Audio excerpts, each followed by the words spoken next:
I'm Alex. And I'm Teddy. And I'm Spencer. And we are The Button Mappers. Hey, the Button Mappers.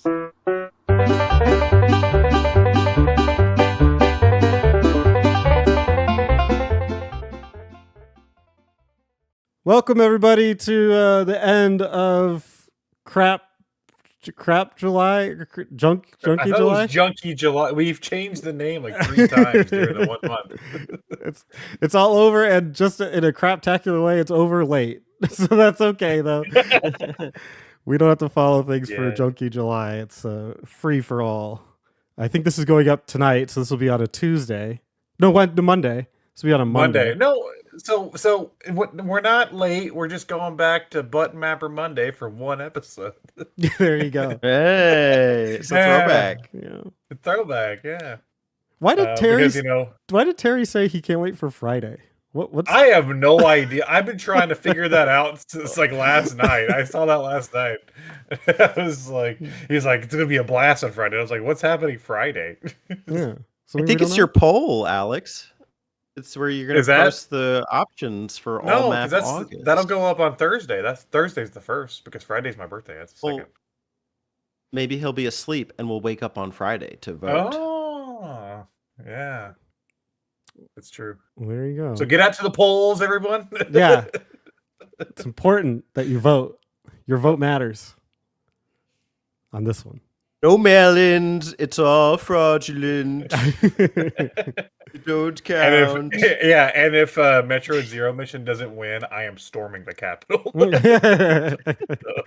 So, watch out. In one of the more confusing protests of the year, Alex stormed the Capitol. Me and like the 4 people I have gotten to rally with me are storming the Capitol for Metro Zero Mission.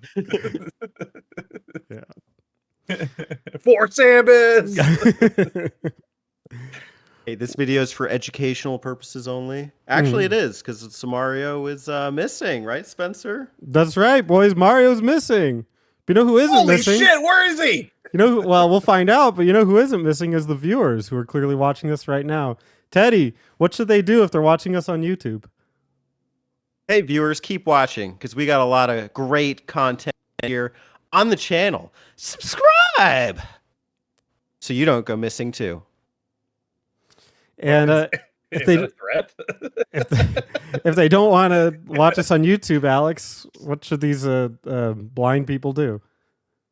If you're watching us on Pornhub, how did we get here? Also, listen to us on Apple Podcasts and Spotify, and we are on Discord where we share information about all the episodes and talk. And Terry gets excited for Fridays, apparently. Yes, Fridays. Yeah, pizza day, right? Pizza day. You know, like back in school, yeah. Mm-hmm. Yeah.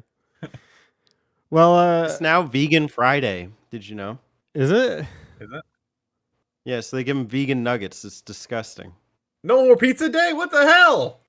Okay, something's gotta be done. Well, I think the pizza still counts as Vegan Friday, but nobody likes the pizza. So they use vegan cheese, like diet cheese or something. I think so. What is vegan pizza? You know, so supposedly I could tell you the lore of why Vegan Friday was introduced. It's a part of somebody's homosexual agenda, but go ahead. This is going to be what Teddy is about to tell us is going to be more interesting than anything else we're going to talk about in the entire map out today. I don't know, but we'll see. So this was rolled out mid-pandemic. The reason is because a lot of kids were just staying home and doing nothing. So they were gaining weight. So in an effort to curtail the effects of constant eating and weight gain, the city introduced Vegan Friday. That is such a bad idea. That's incredible, though. Wow. Well, already, I think it's less than like 25% of kids eat school lunch anyway. That's pretty bad. Wow. There you go. They don't know what they're missing. Well, there's your fact of the day. Excellent. Fact? Now you know. Fact or fiction? The people in charge of your diet are Big Diet.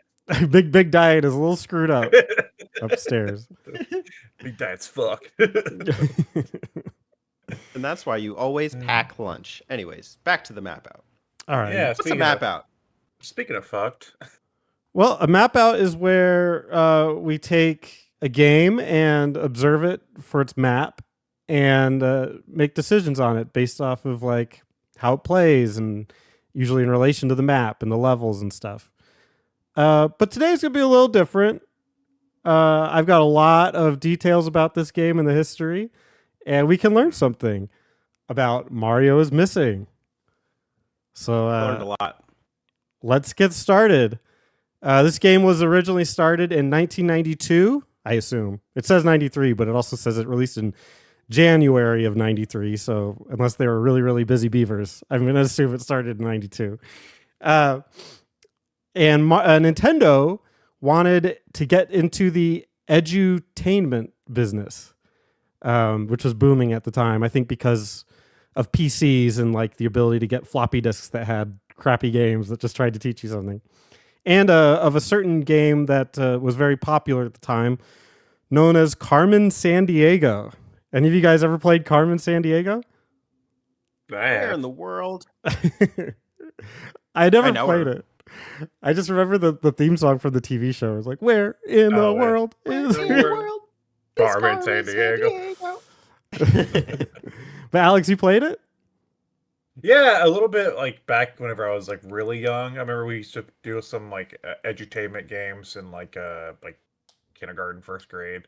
I remember playing that one. I remember playing there's some other ones. The goldfish, you know the goldfish one? What? Freddy fucking fish or something. I don't know. There's some other ones that we played. I think Putt Putt was one in a little car.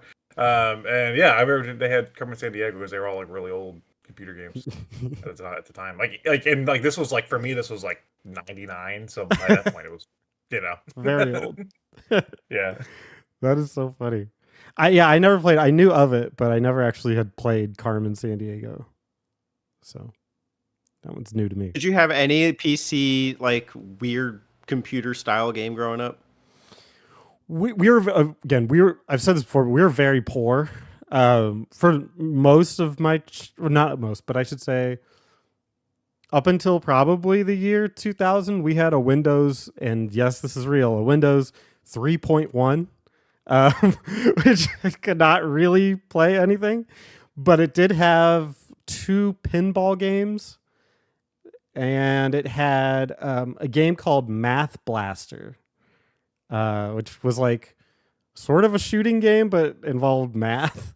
Like I barely remember it, but it was literally all I had. So I think I actually put some time into it. I know it had like a yellow, like a yellow alien on it. It's about all my brain can remember. Yeah. Put him in Smash. Yeah, he will be in Smash within the next one. So the yellow alien from Mapper.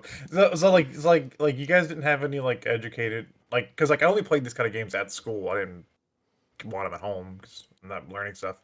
But you guys didn't play a lot of this kind of stuff at school. So you got to remember. Actually, before you say anything, Spencer, let me just get my edutainment story out of the way. It's not much of one, but I had a computer game that had something to do with Alice in Wonderland, but like in a house. It's actually probably like the box is probably floating around my parents' house. So I'll dig it up and maybe I'll post a picture in the Discord. That's kind of cool. There you go. That's dude, do it on Friday. So Terry has something to be excited about. If I can get home by them, sure. There you go, Terry. Yeah, there you go, Terry. Alice Friday. This whole podcast PC Gaming Friday, Terry. This whole podcast is us just trying to make Terry's fruition come true. Like just try to make this whatever it was that he had make it make sense. And we're just gonna make Friday a thing. So remember, Alex, that we have a pretty large gap in our age. Sure. And when I was younger, computers were not nearly as integral as they are, especially now, but even in 1999 standpoint. So like we had computer class. I'm trying to remember what the computers were. And I think the only game that I saw people playing was like a really probably Atari version of like a battle tanks game, like a tank game. You have like a Oregon Trail or anything? Oregon Trail was there, yeah. Okay. I just remember all the kids, all my friends and stuff would play that tank game where you'd shoot and it'd like blow up part of the ground. That was what we had. That was about it. That's about as advanced as we got. Did you guys have a lot of games growing up in school? Alex may have. He's the youngest of the bunch. Yeah, like I said, like some like edutainment games. I think the stigma around like video games were not as worn off yet, but we're wearing off around that point. Around 99. So like I remember as a kid, like through maybe like first, second grade, like like a kindergarten, first, second grade. I remember playing some. After that, not really. The closest I had was like they would have like those typing programs that would teach you how to type, and they would have like little games with them, where you had to like type fast and make a sandwich. I don't know, something stupid. Yeah. So like that was kind of game like, I guess. But after like kids in like middle school and high school, they're not gonna, they don't have to like sugarcoat it with a game. They just like, you fucking learn. Yeah. I don't think we had a computer lab until high school. I don't remember one in middle school or elementary. And like Alex was saying, I want to say it wasn't a typing class. It was a computer class, but there was a typing program in it. And I remember just typing words, but it wasn't anything too fun. It wasn't like playing Typing of the Dead or something. And it wasn't until I think like my senior year that it was like more of a programming kind of thing, and I barely remember anything. I remember spending half the time playing Icy Climber. It's kind of just a nonsense game. So yeah, I think that's the problem with putting it in a school is they have a very fine line to walk between educational and then just a game. And I ended up playing. I know that and right before high school, it was I think it was 8th grade that I got into it, but our computer lab had SimCity on it. And nobody was playing any educational games at that point. It was just like we're all playing SimCity, so that was cool. Yeah. Sometimes you need that little mental break, though. I kind of appreciated that. Mm-hmm. In high school, we did. I took like networking and like software and like hardware classes like for like 3 years, and we had a class folder one of the years on our group network thing that just had StarCraft 2 in it. And the teacher didn't know for like 3 months that all we were doing was coming in and like this whole group just like, and me, we were all just playing StarCraft 2, and he didn't know. He was over teaching for like months, and then finally one day he was like, what's in the folder? He like found it. We were like, we're caught. Dun, dun, dun. So to capitalize on it, Nintendo partnered with Radical Entertainment to create an educational Mario game. This was done because they had a strong relationship. And the lead designer was Donald W. Labs. Duck. Oh, sorry. Who saw Donald W. Duck, who saw working with Nintendo as a way to compete with Carmen Sandiego creator Broderbund. This is Radical? I didn't know this was Radical. Yes, and we're going to get into them in a second. Radical Entertainment and the Software Toolworks were both credited with development of the game. There were a couple different versions. I'm assuming we all played the Super Nintendo version, but if not, yes, that's cool. No, wait. I played the what do we got here? I played the Macintosh version. Oh, all right. Well, you got a couple bonus things, so congratulations. But yes, this came out for the NES, the Super Nintendo, the MS-DOS, and Macintosh, I think. Anyway, Software Toolworks, real quick, was founded in 1980 and was defunct in 1994. Real brief history. It's an American software and video game developer based in California. It seems to have made a lot of chess games. I think they were big on chess. And if you want some highlights from their gaming history, they made Golden Oldies Volume 1, Computer Software Classics, Chess Master 2000, the Fidelity Chess Master 2100, Bruce Lee Lives, San Diego Zoo presents The Animals. It's an exclamation mark at the end of that. Mario's Missing, and then some other Mario games that we'll get into in a little bit. They also did Star Wars Chess And their last game was NCAA football, 1994. Played any of those? I doubt if I played. I know Star Wars Chess because it has super funny animations. That's the only one I know. I mean, outside of the Mario ones we're going to talk about.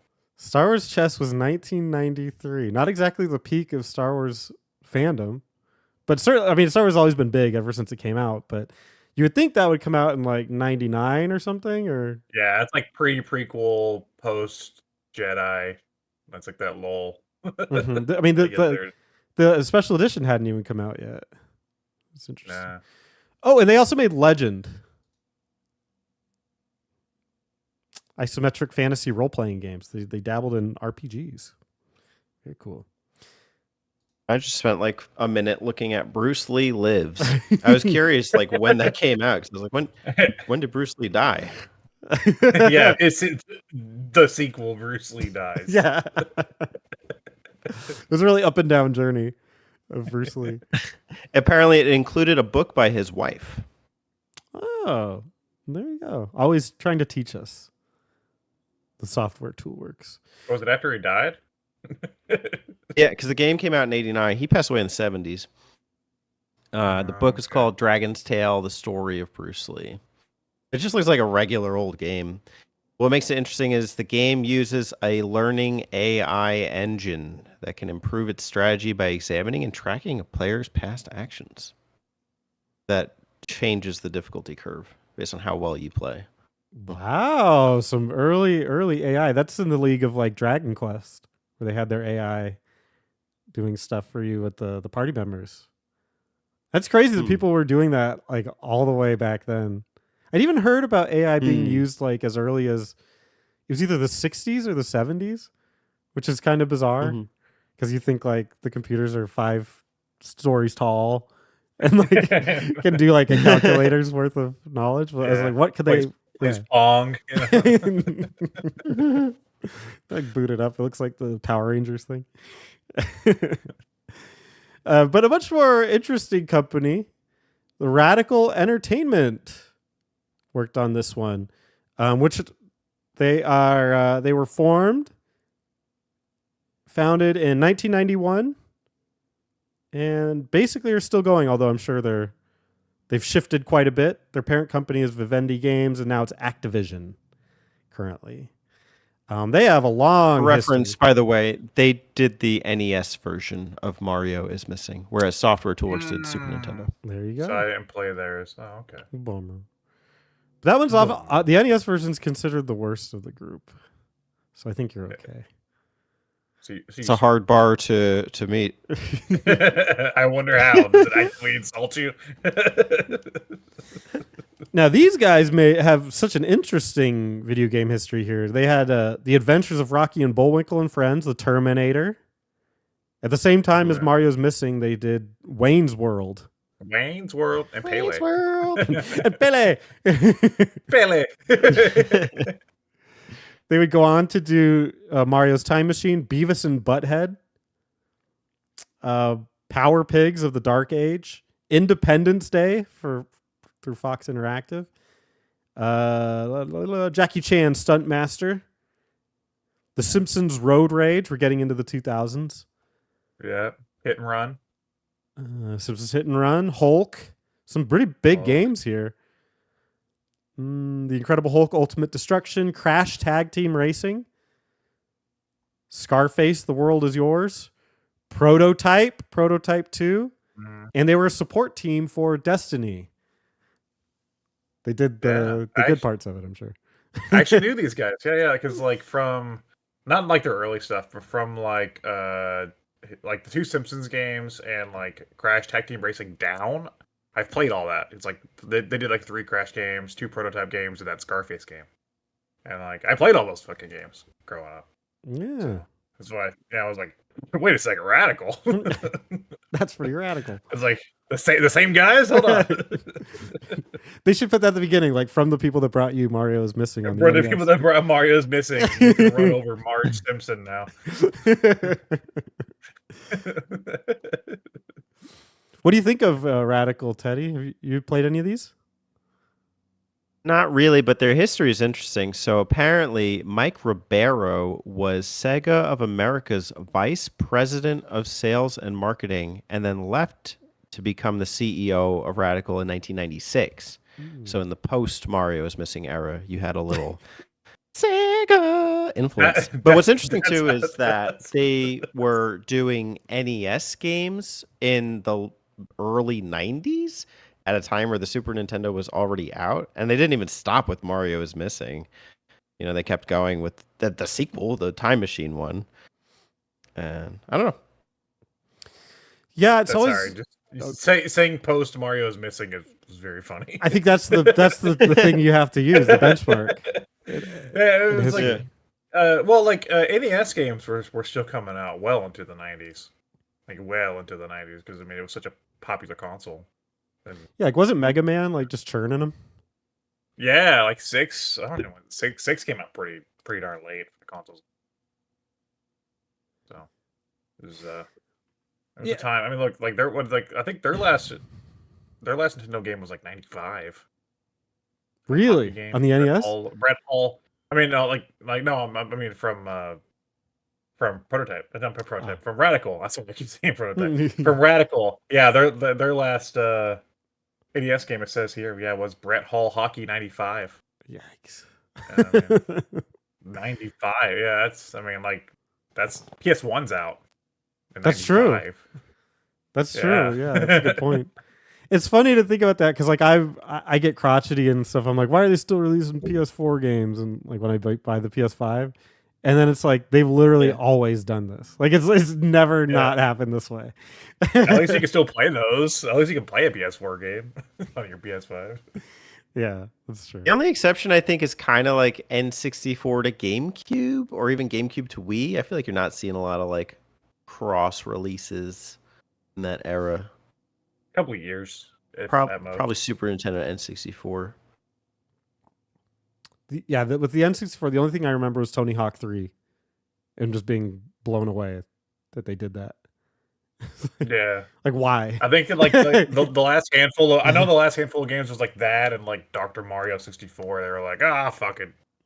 What was it, 2001? 2000, whatever. Give them Dr. Mario 64.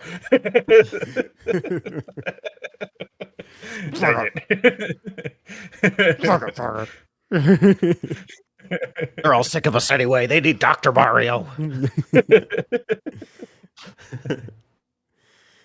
Oh, man. The last company I don't really have a lot for. It's called Knowledge Adventure. They worked on I believe the computer one. Stops. Don't really know as much about it, but they turned into Jumpstart Games.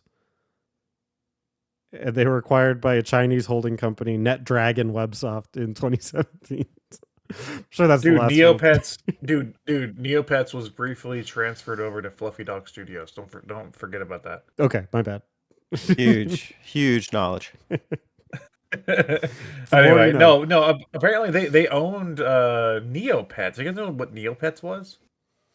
I knew of it. I never dabbled in it. I just knew it was like always to the side of my knowledge. It was like a virtual pet thing, kind of like something like RuneScape, but for your weird fantasy pets and stuff. And it was like a little world you can explore. So it was like of that era, like the early internet era. I didn't know this company owned Neopets. I thought that just died because that's not around anymore. Yeah. So no Neopets? Yeah, The Matrix. Oh shit, Neo. Neo's pet. Neo's pet dog. Dude, that's when you cross over the Matrix with John Wick. Yes. Neo's pet. It gets killed. They killed my Neo dog. My Matrix dog. My digital dog.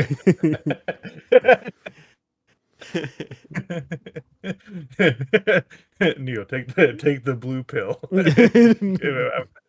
I forgot what he says. Like, you go back to an oblivious life. Take the red pill and kill everybody that killed your dog. Yoink!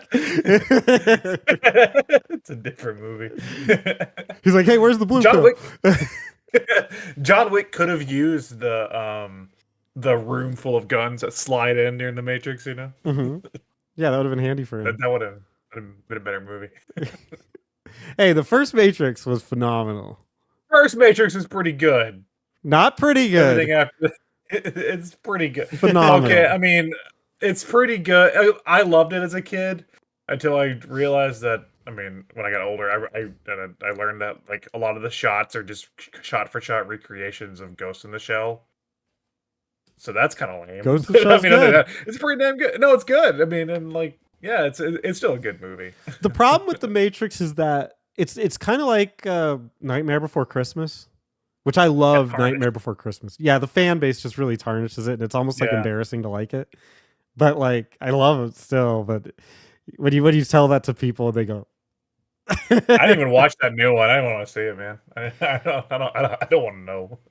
Oh, which one? Or they did like a new Nightmare Before Christmas. No, the new Matrix. They did a new Matrix like 2 years ago. Oh, you're right. They did. Oh, I liked it for what it was. I never watched it.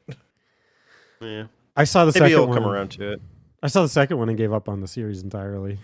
Just said, eh. Well, 2 and 3, that was kind of rough for me. I watched those and was like, eh. At least 4 was kind of like self-referential in a way, like poking fun at itself. Which I mean, if you really revere the series, I can understand why that's maybe, territory you don't want it to go into. I didn't really care as much, and I think that there's a good turning point, so I was engaged. But did anybody some fun action? So did anybody watch the weird like spin-off animated thing? Animatrix? Yeah. I was gonna say I think I like Animatrix more than any of the sequels. Probably. It was kind of neat. It was neat. I never saw it. I never saw it either. Yeah. I liked the first one. I rewatched it recently. I don't think it was like as profound as I think people tend to make it out to be. It's really good, and it is a contemplative experience. How deep is it really? I think. Yeah, well, it's also been ruined by it's kind of a meme now. Like, we're in the Matrix is kind of a meme now. Like, so I think it's also ruined by that. Just pop culture and zeitgeist, just using that. Glitch in the Matrix,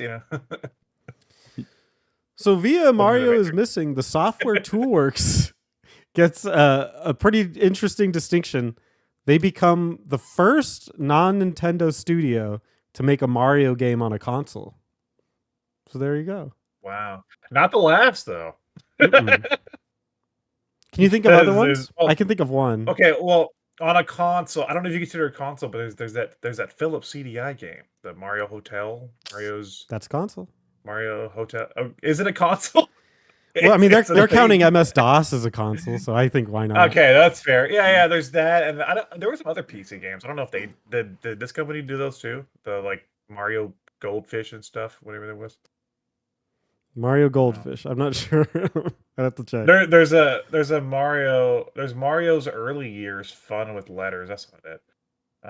Mario. No, that's maybe mistaken. Preschool fun. Okay, no, they didn't. There is like a Mario.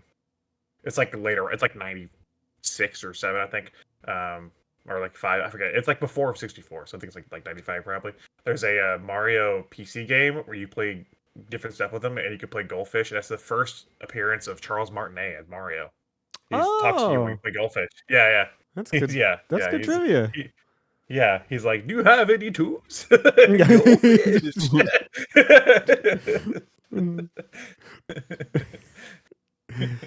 Goldfish.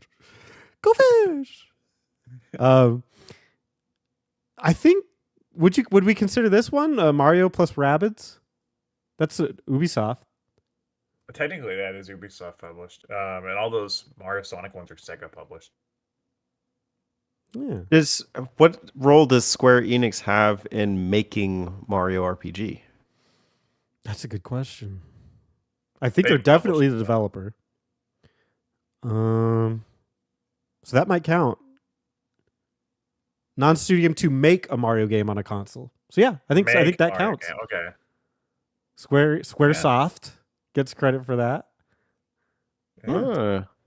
It happens here and there, not often, but it does. You happen. tell me this is the first time that some bullshit has been made with Mario in it. No, but it's one of the first Luigi star roles. It's not his first though. The first Luigi star role. You guys know it? Alex may know this one. What? Wait, this isn't it? No, it isn't. What is Luigi's first game that he starred in? Oh, shit. What is it on? The Game Watch. It's not a console. It's a watch. Oh, okay. So it's a Game and Watch. No, it's not a Game and Watch. It's a watch. It's a game watch. It's not a game and watch. It's a game. What kind of shit is this? No, I don't know. It's Luigi's Hammer Toss, an LCD watch game released in 1990. I bet that's fun to play on your wrist. As you play as Mario's brother Luigi, where you earn points by moving Luigi left and right to deflect the hammers thrown by two cloud-riding Hammer Bros with his shield. It was the first game starring Luigi, followed by Mario's Missing in 1992. So 2 bangers to roll him out. Bangers. I would just like to point out that the entire plot of this game is that Mario's missing and Luigi must find him. And then when the GameCube was launching, Miyamoto was like, "Oh, let's do that again." Fuck yeah. Wait a second, I have an idea. He just looks over at his copy of Mario's Missing. Yeah, Guys, it was like, I can't remember. Didn't we try that one time? I can't remember exactly. he Like, just no. He like kicks it under the desk. Promises. No, time capsule open in 10 years. It was noted by Labs, who was the main guy working on this game, that the Japanese branch of Nintendo, because this was a Nintendo of America primarily pushed game, the Japanese branch of Nintendo did not seem to fully realize the deal that Nintendo of America had made. And they insisted that Mario's Missing not be able to be confused with the traditional Mario game. Let's see how they do with that. Do you guys see the screenshot of the DOS version on the Wikipedia? I'm not looking at it. What is it? Oh, there's dude. It looks hilarious. Because like the one we played uses like the Mario World sprites. This is not. This is like all new art, and Luigi looks awful. It's very Flash game-esque. Yeah.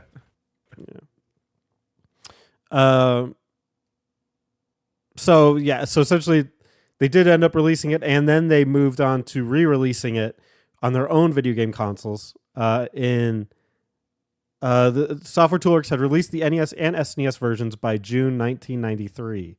By October 93, Mindscape had published said NES and SNES versions in Europe. That's the one Terry played.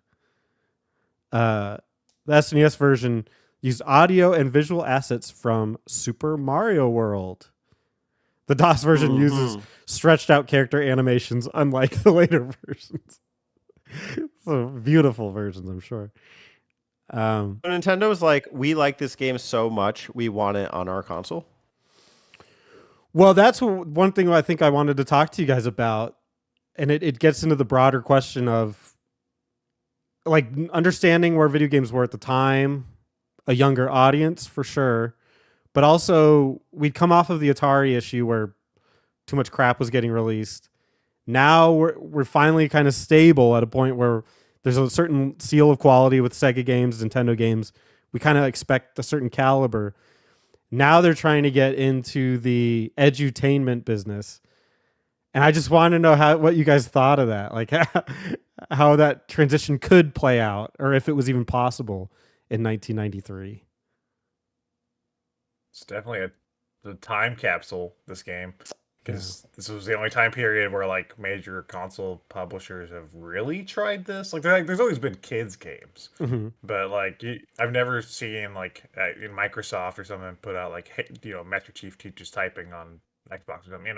They don't try that anymore.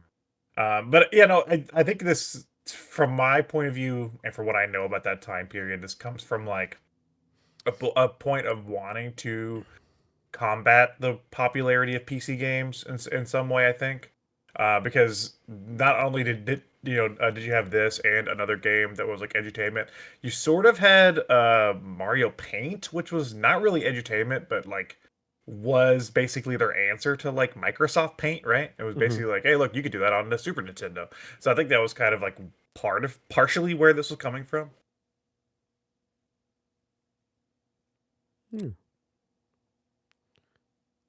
Was the transition of edutainment to console viable? Is that the question, or is it something else? Just general thoughts about the time period. Like, Talking about it. Like, it's like, is this a good time to introduce that? Do you think it could work? Do you think it makes any sense to do that now? Well, I mean, it did work apparently. I mean, what are the sales for the game? I think it was like in the 7 million or something. Jesus, gross $7 million, and that's why isn't this? But that's part of my my discussion here, leading into that, is that I guess I'll just skip to that and we can look at it as a whole. Is part of Nintendo's problem in Japan was they were nervous that this would be viewed as a Mario game, and clearly with those sales, one might be led to believe that a lot of people thought this was basically Mario 2, Super Mario World 2, you could say. And I'll tell you, being a kid from this time, that I thought that this was Super Mario World 2 because I rented this from Blockbuster. And me and my brother were incredibly disappointed at what we got. Now, if you look at the Super Nintendo cover, it does say on the right that it's an... And let me get the exact quote here, because it's actually kind of a funny quote. NES Mario is missing cover. Oh my God. So if you look closely at the thing on the cover of the game, not the actual cartridge, but on the box, it says, Luigi needs you. Sorry, this thing is very blurry. I wish I could get a better picture. I'm sure there is. Here we go. A geography learning adventure that's way cool. So, there's no other thing that specifically... there's no other thing on it that specifically says that it's a learning game or an educational game. Well, and it says like there's a little seal right there that says Mario Discovery Series. Yeah. That's interesting. Was that like a thing? Did the other one have that? I mean, is that like a brand they were pushing, I guess? We'll be covering that after this in just a second. But yes, note that. It is part of the Mario Discovery Series, which we'll talk about in a second. But yeah, other than that, there isn't really anything on it that says that it's an educational game, unless you knew what Mario Discovery was. Otherwise, it also says that this is way cool. And as a kid, you know, I'm taking your word for it. They don't box don't lie, right? Luigi's first game, you know, on console. Not a watch. And his name's not even in the fucking title. It's still Mario. Mario's missing. Mario's not even in the whole fucking game. So yeah, I guess. So could we ask about your time growing up and being duped? The dupe of the century. Renting Mario is missing from Blockbuster. Oh my God. The dupe of the century, the most embarrassing moment in our country's history. You're playing Mario's missing. Nobody said a damn thing. Like, my mom didn't know, but she's pretty ignorant about video games, so I guess it's whatever.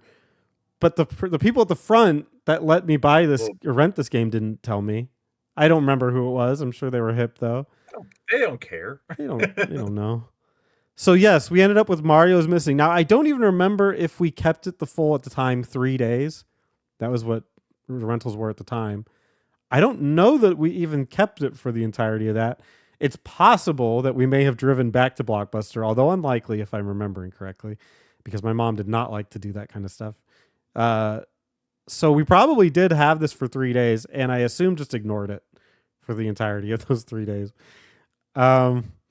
But man, was the disappointment. You could just see it. It was like you turn on the game, you start playing. It's like you just go side to side and then up occasionally. The controls, and we'll get more into this when we talk about the game itself, but the controls are not exactly kid friendly. You can tell that there was a computer emphasis when they built this. It was clearly meant to be done through menus. The Super Nintendo was capable of doing menus, but the way that they did it in here was certainly not how you should be doing it. So I was just remember being very confused at what this game was and why this wasn't Super Mario World. Because it looked looked like Super Mario World. It sounded kind of like Super Mario World, but it was not Super Mario World. So incredible disappointment from my end. I think the funniest thing you said though was that Nintendo of Japan were concerned that people would think this is Mario. Then don't fucking use Mario. Don't let them use Mario. Like that's the catch-22 though. And that's kind of where my question comes from is can you get away with making a known edutainment game using a very popular character so it does sell, but it also doesn't tarnish your brand, which I think was maybe their if big they fear. labeled it like Baby Mario Learns Geography or some shit, you know? I don't agree. know. Yeah. Like Mario the Junior. DK Junior math. Mhm. Yeah. Ooh, DK Junior Math might be the first Nintendo educational game. Yeah. But that one's honest, right? It's Right. math. Like, Yeah. Oh, no, they're telling you it's just fucking math, dude. You do math in this game. math's a subject. Geography is on the box. But what if you're buying the cartridge? I don't know. Yeah, that's the thing. Yeah, it's like Kinda Mario's dicey. missing the box art of Mario is missing. I mean, other than the thing it says it's way cool and it's the Discovery series, whatever that means. It is misleading because there's like a castle and there's Luigi with a lantern. I never saw him once with a lantern. And then there's like Mario being snatched up by Bowser, which never happened, by the way. I didn't see that either. So it's like, no, if this was fucking Luigi walking around New York or some shit, you know, I'd be okay. Like Luigi's World Adventure. I want to see the back of the box art. It's just the other side. It's just Bowser's ass coming through the doorway. He's got a little turd coming out. That'd be great. I got the back here, I think. I wish it wasn't. Is this the deep freeze for Mario? What is this? This is it. Oh, that is misleading. They got warp pipes. They got the Mario overworld. And then they have like it looks like the overworld map, but just with the countries, which are incredibly malformed. Mm-hmm. Yeah, you can't even tell what it is. That's Europe. Are you sure? Look like that. But I'm actually looking at the NES one. I don't have the SNES one. So yeah, I guess it's just, you got to go based off versions here. I see the SNES one. It's pretty much the same thing, although I can't make out the words because this picture is so freaking blurry. I can't believe there's no good scans of Mario's missing box art. Someone dropped the ball. I'm sure there is, and I just don't want to go look for it right now. But in general, I think that is the fear, is that people will look at this and they say, man, the Mario brand is strong right now. This is terrible. I hate Mario. Yeah. Well, did you get this? Did you rent this before you rented Mario World? No, I had Mario World. That was part of when I was given the Super Nintendo for my birthday. It had the Super Mario World packed in. Huh. Did you pick up the cartridge or your brother? We were like 6, so 6 or What did 7. you have for dinner that night, Spencer? I know that we had beef ravioli that night, but I don't remember who picked out the cartridge. It was probably a collaborative effort between us. Ooh, Luigi's looking for Mario. This looks good. I'm going to say something. When did Yoshi's Island come out? 95. So this is pre-Yoshi's Island. Mm-hmm. So yeah. Alex and I, you had the fortune of renting it. Alex and I read somebody's anecdote about buying it as their first Mario game. That was funny. So we were we ended up not doing this, but when Teddy came out to visit, and we were gonna play through this while we were hanging out, and we quickly realized that we shouldn't be wasting our time playing Mario's Missing while we're hanging out, so we abandoned that plan. Yeah. But no, Teddy did read the best Reddit. Teddy, do you remember it? You can fill in some of the blanks. For some reason, maybe it's just my search engine. It's not giving the same results as yours. But this person had said that when they were young, they went to the store and they were given the option of either Mario is Missing or I think a regular Mario game. And they picked this one. And they bought it, and they felt so swindled and pissed at Nintendo, and they never let it go. That's all I remember. No. So here's the story. It was that this kid and his brother saved up their allowance for like 3 months. Oh yeah. They saved up their allowance for like 3 months, and then they went to Toys R Us, and they had like the games behind the glass. So they had to ask the guy to get the game, and the guy at Toys R Us told them not to buy it. Smart. He said, "Do not buy this game." And of course, they were like, "What? It's Mario." Yeah, of course we're buying it. And then they got home, and they said like it was like their first thing of like buyer's remorse because they had bought Mario's missing, even though the guy at Toys R Us told them not to. Oh my god. Oh, I have it here. It's incredible. Oh, you find it? Yeah. I'll post the link if you want to pull it up, Spencer. We can read it together. It's in the replies. And it starts with Ugh Man. I have a very delicate ecosystem here, and I don't want to disrupt it, so I'll let you read it. That's fine. All right. So this is a Reddit post from 7 years ago.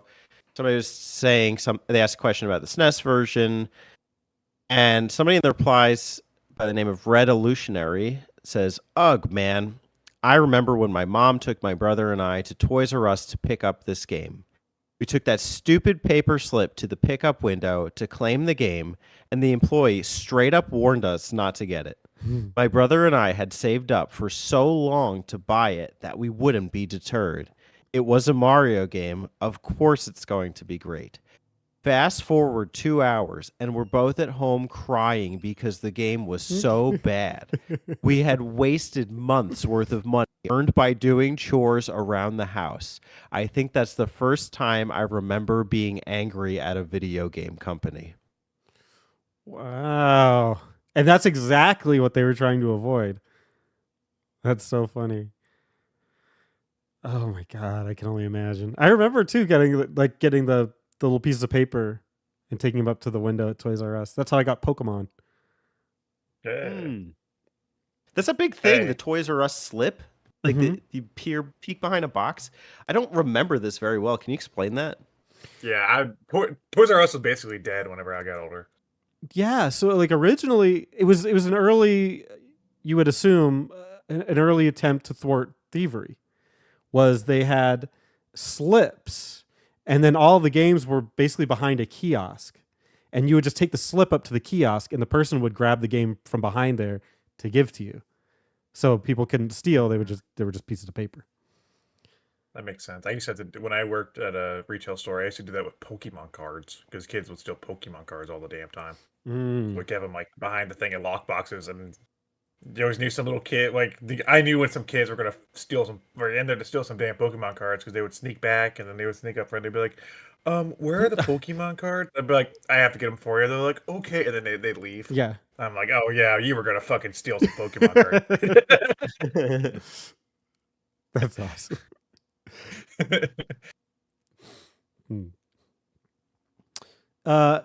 In the United States, the Software Toolworks released a Macintosh version on CD-ROM and floppy disks in June 1994, right when they closed their doors. And under the title Mario's Missing CD-ROM Deluxe. The new version included 127 QuickTime clips featuring 99 landmarks, like the Golden Gate Bridge and the Great Wall of China. That be? I guess it's just like tiny animations or something. Like a little, like you look at the Golden Gate Bridge and like a little wave in the background or something. Final Fantasy style cutscenes, I can only assume. Luigi climbing the Eiffel Tower, ringing the Liberty Bell. Mamma mia! I gotta find my brother.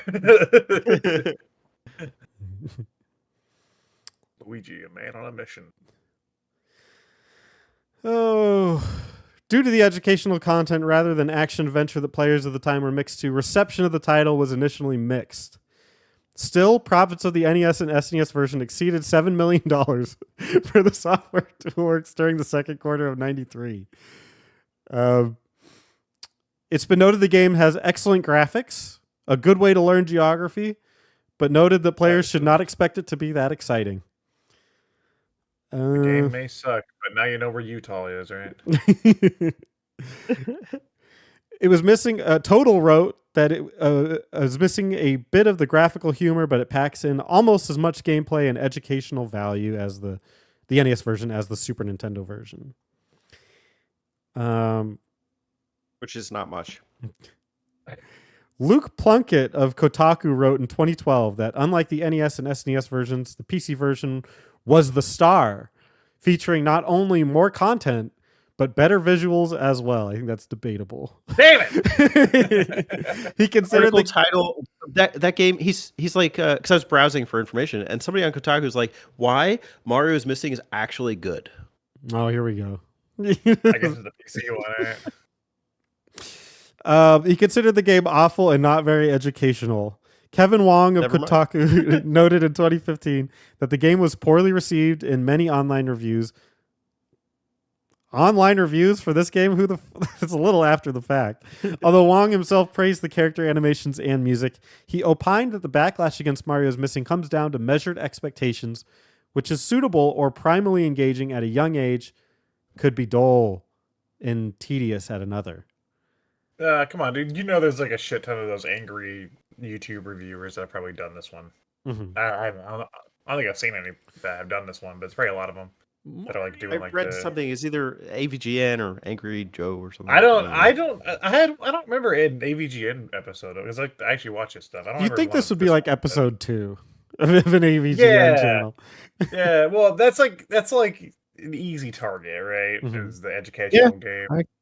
I got one here. Mario's Missing, Angry Video Game Nerd, 13 years ago. Jesus, I don't remember that episode at all. I just watched one last night about Glover, though. He just said Glover, guys. I'm under attack. 2011. Here we go. Help! I don't know about Mario's Missing, but fuck Glover. Fuck Glover. Oh, yeah, okay, so he did like Mario. Oh, and he did the other one, too. Okay. I need to watch that because I did not know he covered it.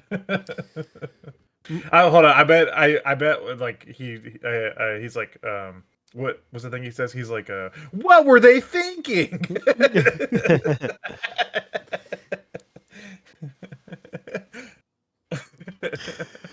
Mario's Missing garnered $7 million in the second quarter of '93 and kickstarted multiple educational games in the Mario series. We'll get to that in a little bit. Despite negative reception, lead designer Donald W. Labs acknowledged the reality of game development while also acknowledging that the marketing of it as a traditional Mario game earned criticism. Yeah, not a good idea. Smart if you're gonna get those sales, but probably not healthy for you in the long. No. But, Mario's doing okay. Nobody was going to pick this up saying, oh, shit, a new Mario game, and then be more blown away by it than a regular Mario game. Like, if that was the case, maybe. If they were like, oh, this is different, but it's good. No, it's just... it just jumped you in, man. It's like... Mario should go missing more often. Yeah, cool. Fuck him. He should go to space. We should do Planet Facts. Yeah, dude. Mario Galaxy. That could have been a Mario Galaxy 3. Mario Galaxy. Yeah. Mario's Missing in the Galaxy. Come on, Nintendo. We have ideas. Email us. Get this. It's Mario's Missing, but in space. Yeah. I was just thinking about, how like a lot of those companies now like a lot of those companies put like old PC games on console now, like the Baldur's Gate and like those kind of games, like the different studios. I was thinking, like, what if they've remastered the PC version of Mario's Missing and put it on the Switch? Yes, that's the direct I want. It's like an old PC. It's like the thing comes. It's like an old PC classic finally comes to console. They do exactly what they did. A long-awaited Mario title that you've been dying for. We've heard the clamor. We've been here. It's finally time. Mario's Missing for PC, now remastered for Nintendo Switch. Yeah. Download today. We heard you. Yeah, and it's dropping today. Upgraded in glorious HD. Yeah, that'd be great. Well, you guys ready to talk about the game Mario's Missing? Oh. Well, here we go. Mario's Missing. Get to this point. Mario's Missing is an educational game. The computer version is a point-and-click adventure, while the NES and SNES have platform game elements. In the game, Bowser, King of the Koopas, has relocated from the Mushroom Kingdom to the real world, where he has set up his headquarters in an Antarctic castle. Bowser plans to steal the Earth's treasures with the use of the passcode-operated remote transportation and larceny system, portals, which allows his Koopas to teleport anywhere. I just like the fact that there's an official game where Bowser uses larceny. Yes. His crimes are noted here. Bowser intends to sell the treasures to pay for enough hair dryers so he can melt the ice of Antarctica. He captures Mario to prevent him. Why do you fucking move there? What is the point? Well, he wants to melt it so that the ice to melts. melt the world? To destroy the world. The global warming. I don't understand his motivations. He wants to speed up global warming so it ruins the world. Yeah. What? But isn't he living there now? He moved there. Well, he'll go back to the Mushroom Kingdom, I'm sure. That's not his. He's But a he's turtle. thinking the He Mushroom can swim. Kingdom. He's thinking the Mushroom Kingdom was to never take it to destroy it. He was wanting to get laid, right?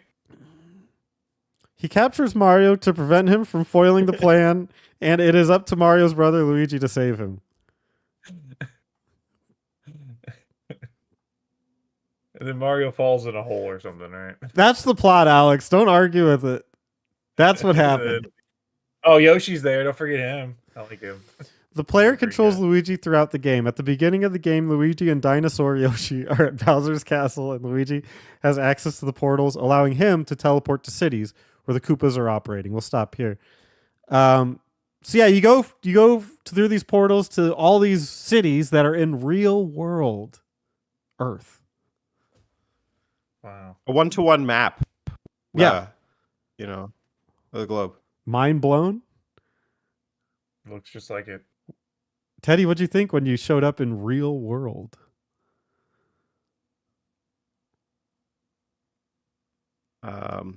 Mario in the real world? What am I doing?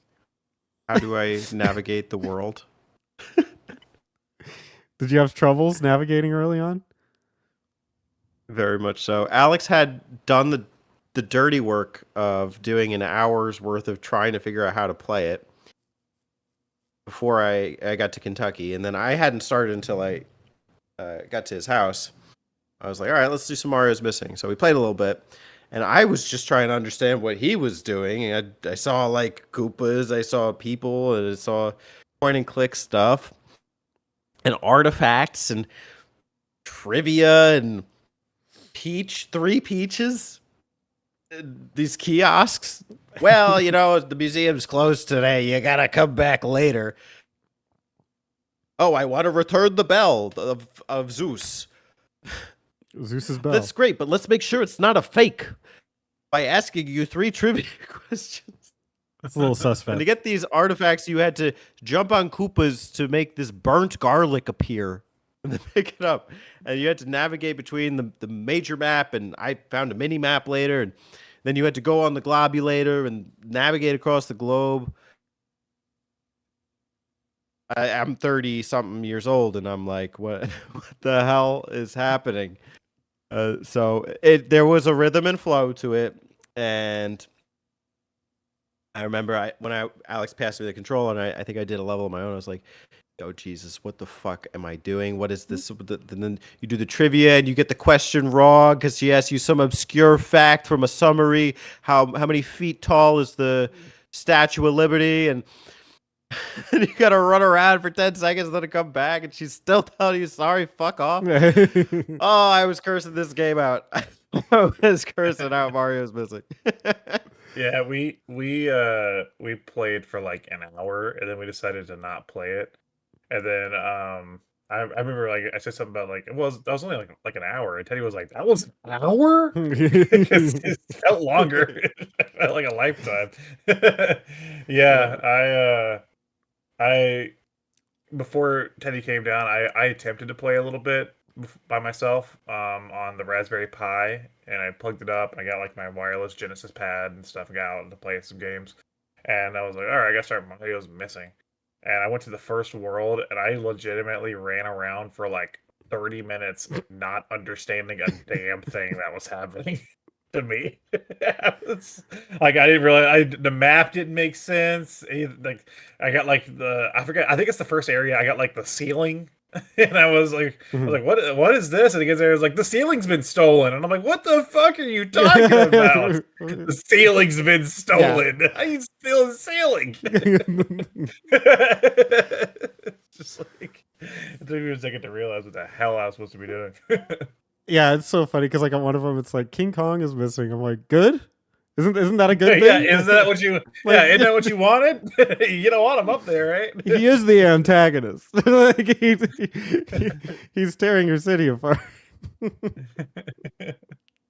Put him back. You know, navigating the city too makes you realize, in case you didn't already, just how important physics are in a video game, especially a platformer. Is like when you jump on something, it's nice. Games had already done this where you had like a weight to you, you had a gravity to you, and you felt like the impact, even though it wasn't like didn't have rumble features back then, but they evolved with that and everything. But Mario has always been a flagship of like really smart gravity and velocity, momentum. That's the word, momentum. This game lacks any of that. You jump on things and they just explode, and you just keep going. Block. Yep. Also, like, and then you're done. It's also kind of a trip because, and this is really evident in the boss fights, but you're also on different planes than the enemies are. So it's very jarring to jump on them because you're not actually jumping on them, and it's very clear that you're not. So the plane difference almost makes you look at it and like not really sure what to do, because your brain knows that it's wrong, but that's just something that for some reason they didn't pick up on when making this game. I'm gonna say something nice about Mario is Missing. Sure. I like the little animation when he scoots down the street. Yeah. Yeah. If I have one takeaway, is that's a cute animation. It kind of ties into the question of, can they get away with packing the Mario face over this thing of a game? And it honestly kind of makes it kind of charming. I don't know. Yeah, but it's also confused, I think, because you're trying to teach geography, but yet your fucking map is made up of Mario World, like map assets, which makes it harder to understand where things are compared to if you just use an actual fucking map of the world. Which is so confusing to me because, like, I had trouble finding locations on that fucking map. And I'm like, it's only because everything looks like Mario World. I can't tell where anything is. I can't tell where I am. So, I think the thinking is like close enough. Well, like, okay, Brazil's on the east side of South America. Close enough, you know? Texas is down here in the U.S. and, you know, it's combined here. Close enough. There's definitely some weird navigation, and the size of the countries, the Italy boot, like it kind of looks kind of funny. But yeah, I don't know. I will give it two things here. I really like the graphics. If you're just looking at the graphics, like certainly the way they interplay is not good, but the like if you look at the backgrounds, they're really detailed pixel versions of, you know, supposed to be whatever that was, that area, and I thought they're actually really good.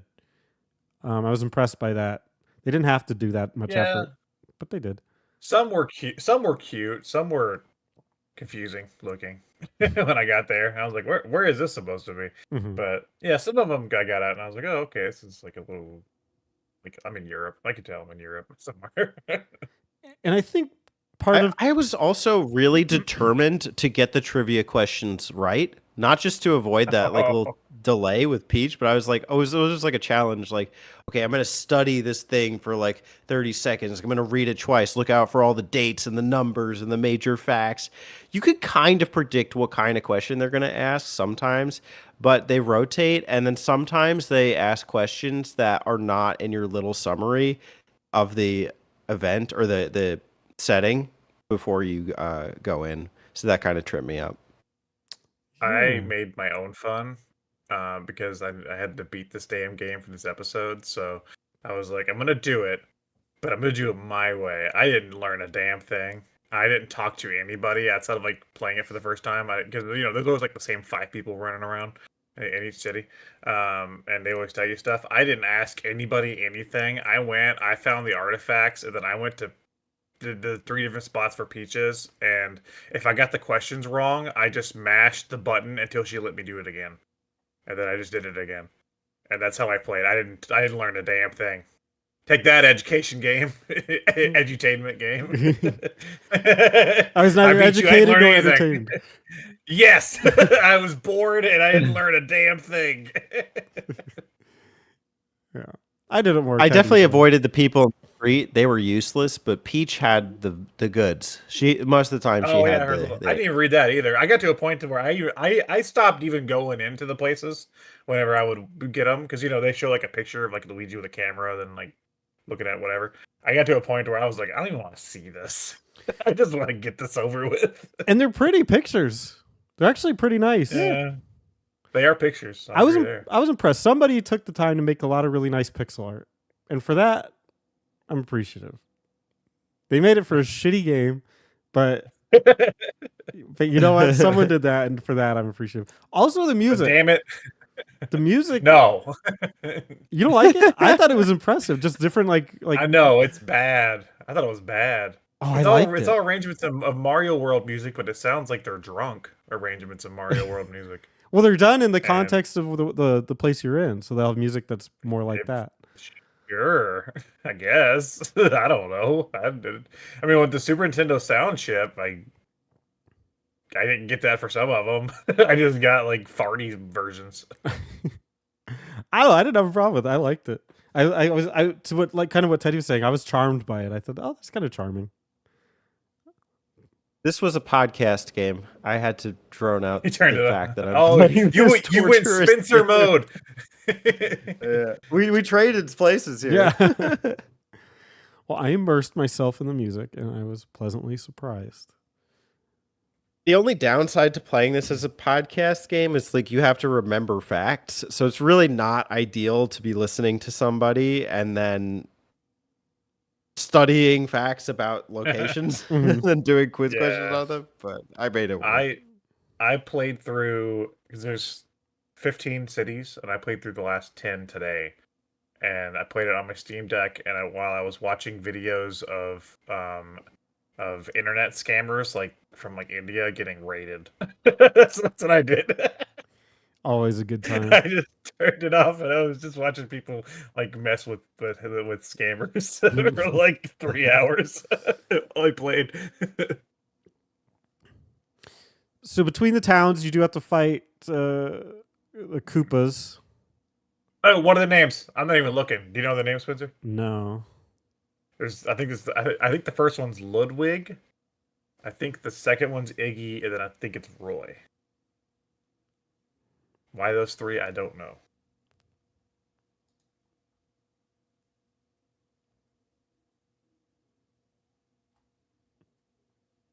I'm gonna see if their band name specifically says. What's their band name? Yeah. Straight out of Shell.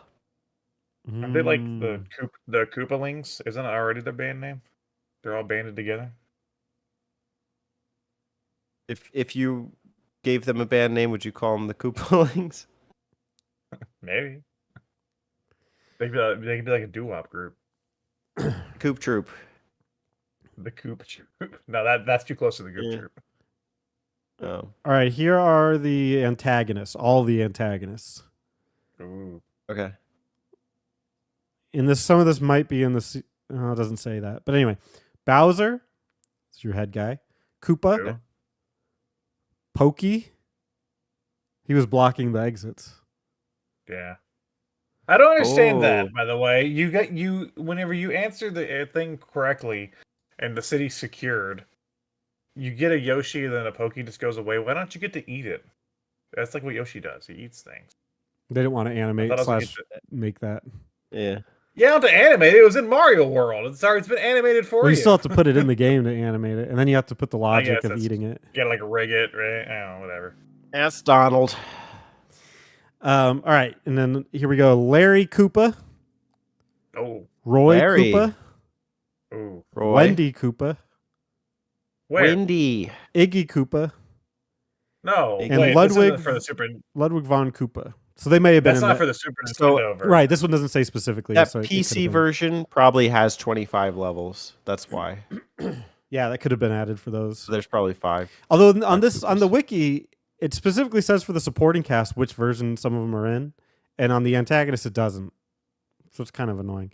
But in the supporting for the CD-ROM, it had Princess Toadstool, Toad, Donkey Kong, Monty Mole, and Dino Rhino. What the fuck, dude? You Why played do the play wrong this version, shitty-ass Holmes. version? Yeah, Dude, I could have seen my boy Donkey Kong. I thought you're going to What's he say you doing? could You have got seen your King boy Kong. Dino Rhino. That's My true. boy Dino Rhino. Who the hell's Dino Rhino? I Wasn't just he in Super Mario World the big guy? you said that, and my brain like went static for a second, so I didn't process it, and then I just like moved on. Who the hell's Dino Rhino?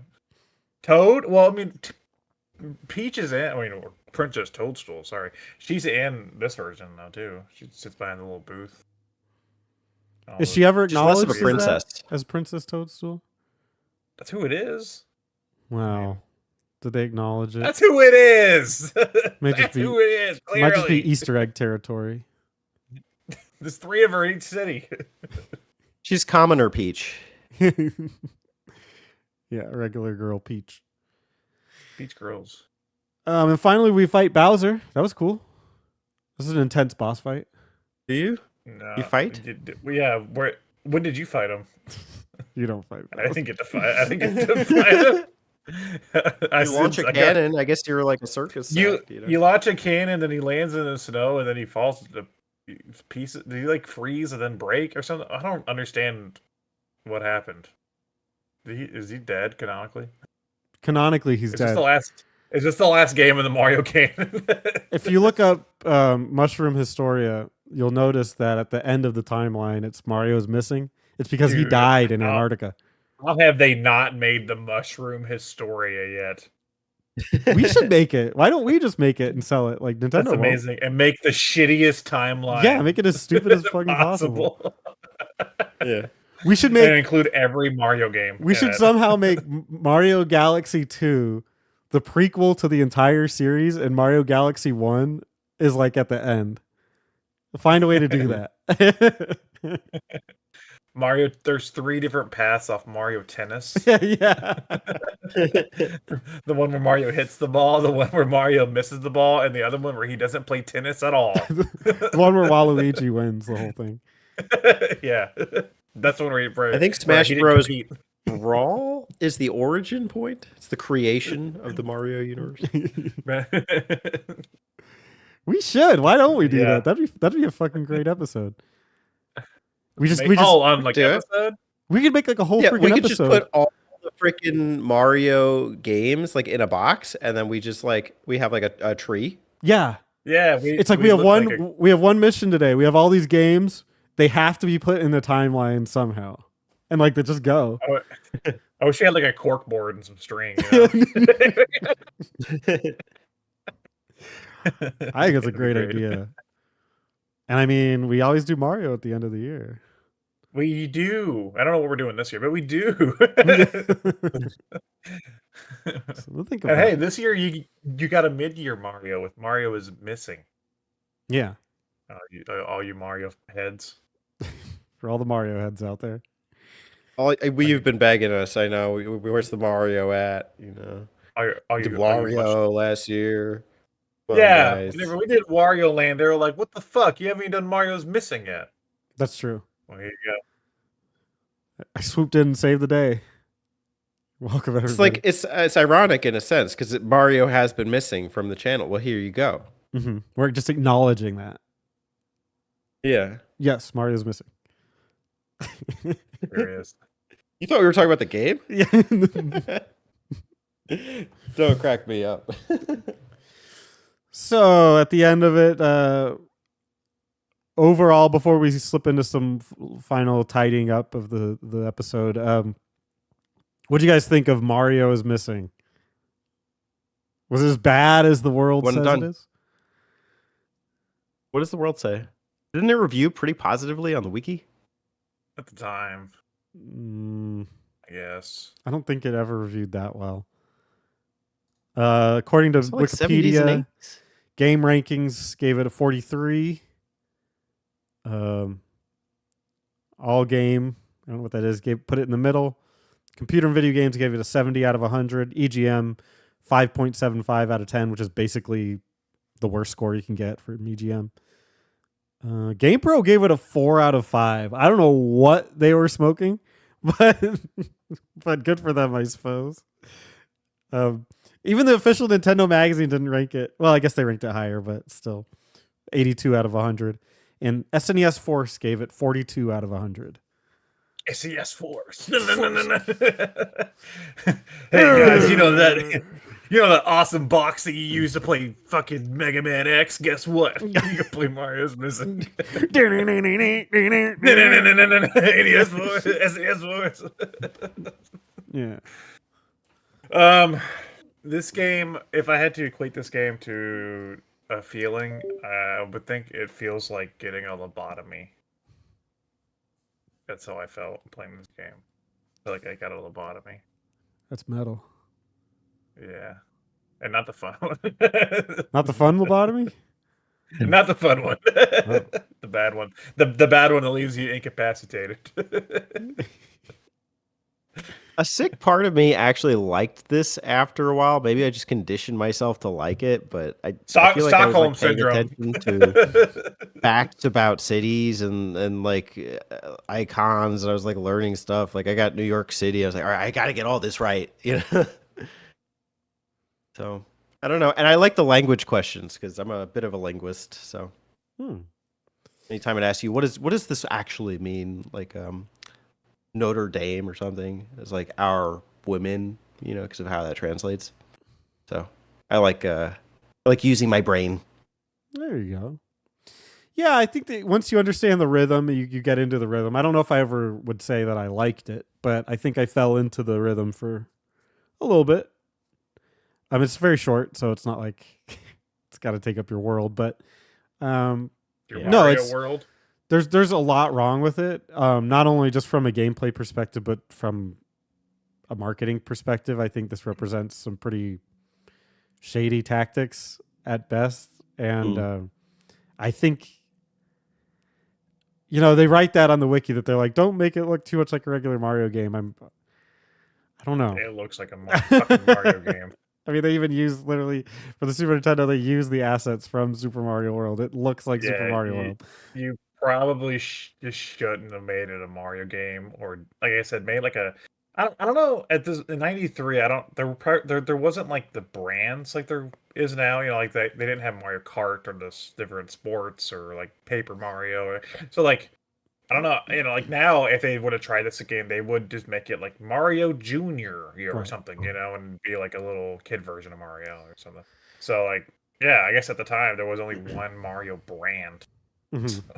Yeah, now they would go a little more out of their way to let you know that this was not traditional. They'd be like, but I guess there was no traditional back then. So Mario's Junior's Crazy Map Adventure or something. It's like. It's Mario, but in a whole new style, you know. Well, and too, now they would have like the rating system where it would be like, isn't it like a kids only or something, or PP or something. Rated PP. PP game. Rated PP for PP boy. For PP. Rated PP for PP boo boo. PP for PP. Yeah, perfect. So I guess I'm just not as offended by it nowadays. I don't know. I used to get offended by stuff like the what is it? Freaking Banjo-Kazooie, Nuts and Bolts, and I mean even Star Fox Adventures to some extent. But I think I'm okay with using a character's likeness.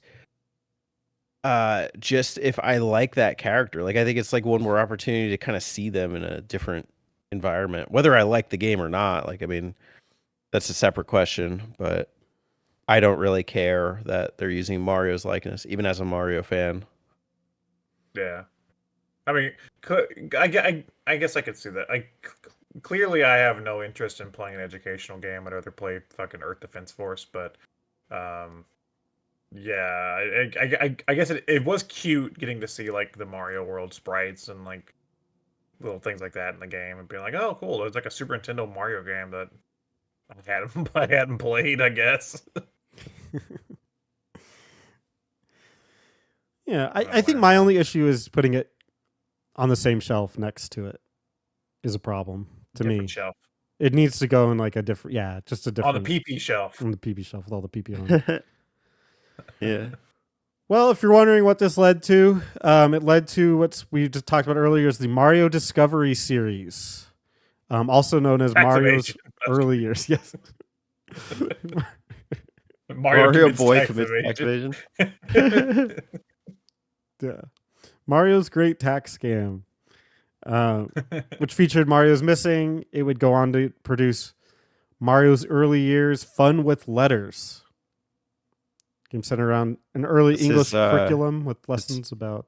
Is that a spelling game, or is people. that a spelling game or a mailing game? We'll never know.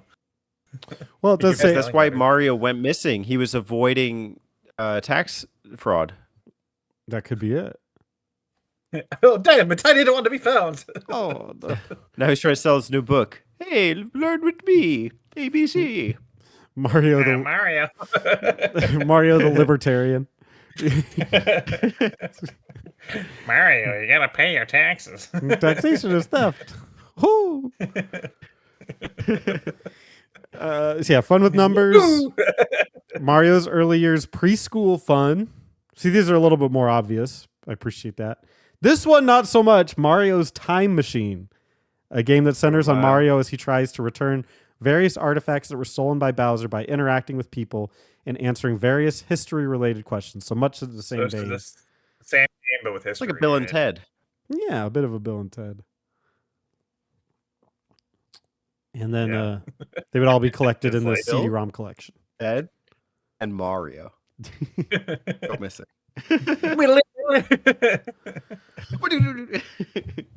Well, Maps and Mittens at home, what did you experience with Mario is Missing? Did you ever find him? Guys, holy shit. We in the same episode, we have now referenced Bill and Ted, The Matrix, and John Wick.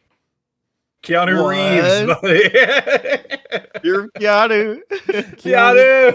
Keanu! Where you at?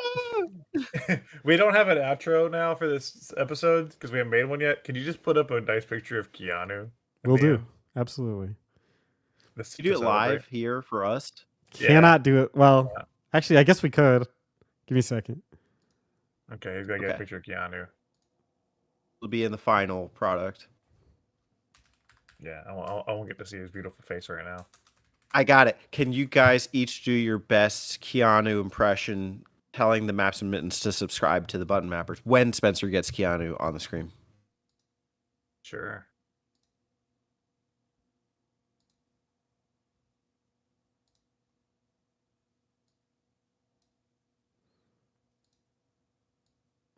Spencer, we're waiting on your signal. Okay, he's here. All right, who would like to go first? So I'm sorry, I was doing the thing. What do we do? Your best Keanu impression, telling the Maps and Mittens to subscribe to the Button Mappers. I'll go. Make sure you subscribe to the Button Mappers. I don't even know if that show up on there. I don't know. yeah, it turned up.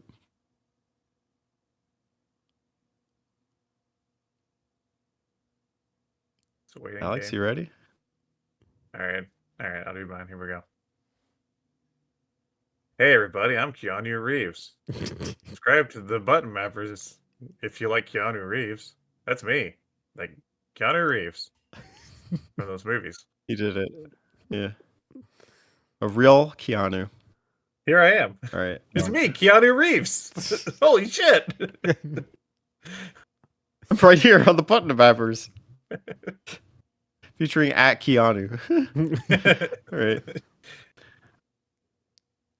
So radical, you dudes. And hold on. Let me take. All right, I got this. Yo, Maps and Mittens. So radical, y'all made it with us to the end of the video. Like, comment, and subscribe for more Button Mapper action. Thanks. I'm Keanu Reeves. I love it when people do impressions of people and they say their name in the impression. Yeah, it's great. Hi. I'm Keanu Reeves. Wow, I'm totally Keanu Reeves. Because that's the thing that he would say. Yeah. Not anyone else. I'm Johnny Silverhand, or the fuck his name was in Cyberpunk. Yeah. Okay, if you're doing a Reggie impression, though, it works. Hi, I'm Reggie Fils-Aimé. That's just the same voice. That didn't work. Anyway, I'm Reggie. bye. Bye. We're gonna go missing. Bye.